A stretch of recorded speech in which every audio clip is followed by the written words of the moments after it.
उम्र और रिश्ता में हमसे बड़े लोग इकट्ठे हैं।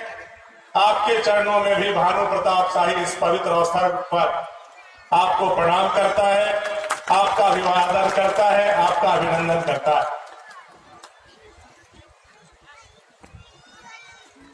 यह हमारा मामा का गांव है और यहाँ के हम भगीना हैं। और जब हाफ पैंट पहनते थे तब से इस गांव में हमारा आना जाना है।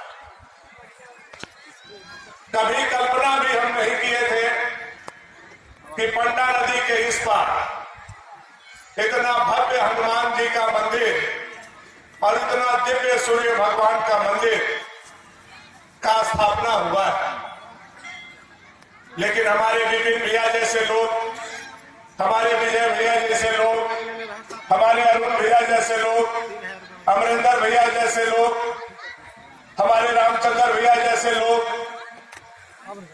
हमारे विनोद भैया जैसे लोग, हमारे मुखिया जैसे लोग, ऐसे हजारों लोगों ने मिलकर के बड़े ही त्याग और तपस्या से यह जो भव्य मंदिर का निर्माण कराया है।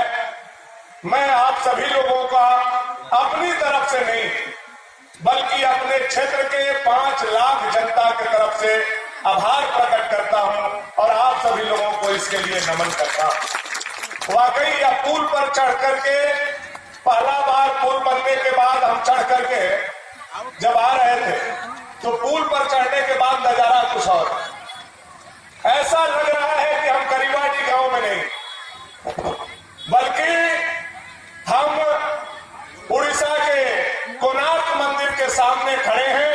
यह दिव्य सुंदर और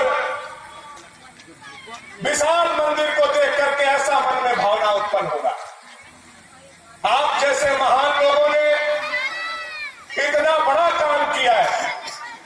यह वर्तमान के लिए नहीं बल्कि हमारे आने वाले पीढ़ी दर पीढ़ी के लिए आप लोगों ने जो कर दिया है, हमारी पीढ़ी भी आप लोगों की ऋणी रहेगी। यह मैं आप लोगों को जरूर कहना चाहता हूं। ईश्वर के प्रति आस्था, ईश्वर के प्रति विश्वास, ईश्वर के प्रति समर्पण और ईश्वर के प्रति आप लोगों का जो नजरिया है काबिले तारीफ है। इसकी जितनी भी प्रशंसा किया जाए या कम। जैसे मोदी जी के आने के बाद आज हमारा सनातन धर्म मानने वाले लोग जागृत हुए हैं, इकट्ठा हुए हैं, गोलबंद हुए हैं और आज अयोध्या में भी कुछ दिनों के बाद 22 तारीख को भव्य राम मंदिर बनकर के तैयार है जहां रामलला विराजमान होंगे। यह मुमकिन हुआ तो नरेंद्र भाई मोदी जैसा गरीब के बेटा के कुर्सी पर बैठने से, सनातन के इतने बड़े पुरोधा के कुर्सी पर बैठने से। वैसे ही इस दुरूह इलाका में मैं आप लोगों की तुलना नहीं कर सकता हूं कि किससे आपकी तुलना किया जाए। ऐसा मंदिर बना करके आप लोगों ने हमारे पीढ़ी पर ऋण चढ़ाने का काम किया है। मैं युवा पीढ़ी से भी आग्रह करना चाहता हूं कि अपने बड़ों से हम लोगों को सीख लेने का जरूरत है। ये सूर्यमुखी मंदिर में प्राण प्रतिष्ठा में आज सम्मिलित होने का मौका मिला। इसके लिए हम विपिन भाई सिंह साहब को धन्यवाद देना चाहते हैं कि उन्होंने इस इलाके की जनता की आस्था का ख्याल रखते हुए और जो छठ व्रत बड़े पैमाने पर मनाया जाता है उसको ध्यान में रखते हुए यहाँ पर सूर्य मंदिर की स्थापना करने का उन्होंने कार्य किया है। इसके लिए निश्चित रूप से वे बधाई के पात्र हैं। हम सभी खास करके यहाँ के निवासीगण उनको धन्यवाद देते हैं इस पुनीत कार्य के लिए। वहाँ के लिए सर, अभी राम मंदिर चल रहा है, एक बनता है, थोड़ा सा राजनीतिक प्रश्न है। राम में हो रहा है, 22 तारीख को प्राण प्रतिष्ठा होगी और उस देखिएगा कि विश्व स्तरीय प्राण प्रतिष्ठा होगी और सारी दुनिया की निगाहें अयोध्या की तरफ लगी हुई हैं।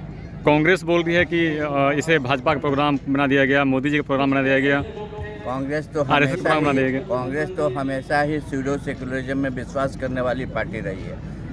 हमारे लिए तो सर्वधर्म समभाव की बात हम करते हैं। हमारे लिए सभी धर्म समान हैं। हम किसी एक विशेष धर्म के तुष्टीकरण का कार्य नहीं करते हैं। हमारे लिए सारे लोग एक समान हैं। और जहाँ तक कांग्रेस की बात है तो उन्होंने तो रामेश्वर सेतु और यहाँ तक कि पुरुषोत्तम राम के बारे में कहा कि ये सारी चीज़ें काल्पनिक। उनके लिए जब काल्पनिक है तो उनसे क्या अपेक्षा की जा सकती है? जो राम का नहीं हो किसी काम का नहीं। अपने विधायक जी को बहुत बहुत धन्यवाद देता हूँ।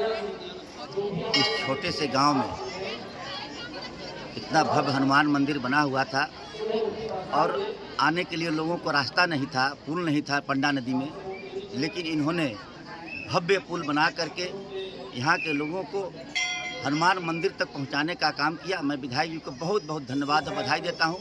इन्होंने एक झारखंड के अपने भुनाथपुर नगर विधानसभा का नाम को रोशन करते हुए करीवाटी ग्राम सुंडी पंचायत का भी नाम इन्होंने रोशन किया कि लोग जो पिछड़े थे उनको आगे करने का, जो प्रधानमंत्री जी का अंत्योदय का सपना था, अंतिम पंक्ति में बैठे हुए व्यक्ति को आगे बढ़ाने का वो काम किए। क्योंकि ये गांव सबसे अंतिम में था, सबसे पीछे था।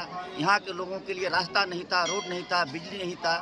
देखिए आज यहाँ प्रधानमंत्री जी के द्वारा यहाँ पर मंदिर के प्रांगण में ही बहुत सुंदर नल जल की भी व्यवस्था का बोरिंग हो चुका है। तो जो यहाँ पर पानी की भी व्यवस्था हर लोगों तक पहुँचने का भी काम हो रहा है।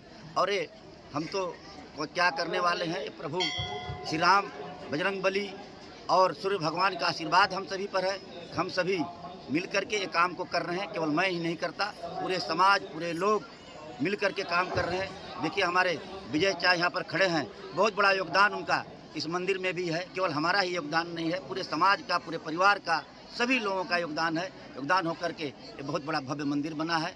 और ये एक बहुत तीर्थ स्थल आने वाला समय में हमारे विधायक जी का आशीर्वाद रहेगा, ये तीर्थ स्थल बन करके आप लोगों के बीच में आएगा। झारखंड में गढ़वा पिछड़ा जिला में आता है और गढ़वा में खरौंधी, और वैसे जगह पर इतना सुंदर मंदिर बना है, तो विधायक जी से आगामी मांग। देखिए ये मंदिर ही केवल नहीं बना है, सबसे पिछड़ा तो था, लेकिन जब से इस क्षेत्र के बागडोर भानु प्रताप शाही जी के हाथ में आया तो रोड हो, बिजली हो, पानी हो, और हम सभी ऐसे समाज सेवी जो हैं मिलकर के ऐसे भव्य मंदिर का निर्माण हो, सारे काम बहुत अच्छे तरह से हो रहा है। और हमारा क्षेत्र पूरे भानु प्रताप शाही जी के नेतृत्व में विकास की ओर जा रहा है। हम सभी समाज सेवी इनके साथ मिलकर के आगे क्षेत्र को ले चल रहे हैं। पर्यटन स्थल के रूप में कुछ पर्यटन स्थल तो हमारे जनप्रतिनिधि भानु प्रताप शाही जी हैं, BD राम जी हैं, और नरेंद्र मोदी जी पूरे देश को पर्यटन स्थल बना रहे हैं। पूरे देश ही सनातन मग्न हुआ पड़ा है, राममय हुआ पड़ा है। तो ये भी यहाँ भी ये सनातन के लोग हैं, यहाँ भी सब कुछ हो जाएगा। चलिए।